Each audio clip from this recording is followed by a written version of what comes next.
మొట్టమొదట ఇది కేంద్ర మంత్రి సిఆర్ పాటిల్ గారు మన రాష్ట్ర ముఖ్యమంత్రి రేవంత్ రెడ్డి గారికి రాసిన లేఖ. సిఆర్ పాటిల్ గారు గత నెల 23 సెప్టెంబర్ 2025న ఈ లేఖ రాశారు. మన ముఖ్యమంత్రి రేవంత్ రెడ్డి గారికి 20 రోజుల క్రితం రాసిన లేఖ ఇది. ఈ లేఖలో ఏం రాశారంటే, ద పిఎఫ్ఆర్ అంటే గోదావరి బనకచెర్ల ప్రాజెక్టుకు సంబంధించిన pre feasibility report, the PFR is currently under examination. 1. 2.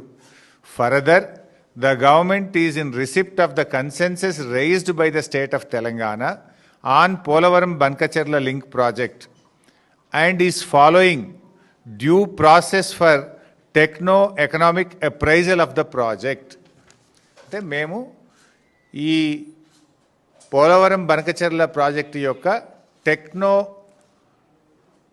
Economic appraisal యొక్క ప్రాసెస్ కొనసాగిస్తున్నాము, మేము ప్రాసెస్ చేస్తున్నాము అని ఎవరికి రాసిండ్రు?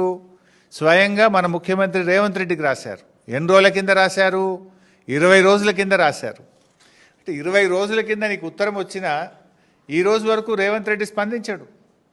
అసలు ఎట్లా చేస్తారు? అప్రైజల్ అనే కాన్సెప్టే రాకూడదు.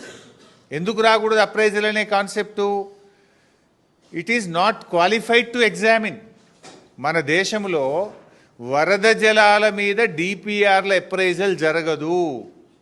మన దేశంలో ఉన్న సెంట్రల్ వాటర్ కమిషన్ నిబంధనలు కానీ, మన రాజ్యాంగం కానీ, మన దేశంలో నదీ జలాల పంపిణీ కానీ ఎప్పుడు కూడా నికర జలాల మీదనే జరుగుతుంది. అంటే వరద జలాల మీద అసలు ప్రాజెక్ట్ రిపోర్ట్లే ఉండవు, దాని మీద అప్రైజలే జరగదు.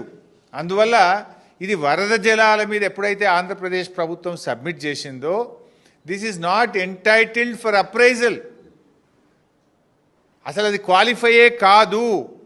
అయినా కూడా మరి రేవంత్ రెడ్డి గారు అప్రైజల్ చేస్తున్నాము ఇంత క్లియర్గా, the pre feasibility report is under examination అంటే కేంద్ర ప్రభుత్వం పరిశీలిస్తుంది అని కేంద్ర మంత్రి రాష్ట్ర ముఖ్యమంత్రికి రాస్తే ఈ ముఖ్యమంత్రి ఏం చేయాలి?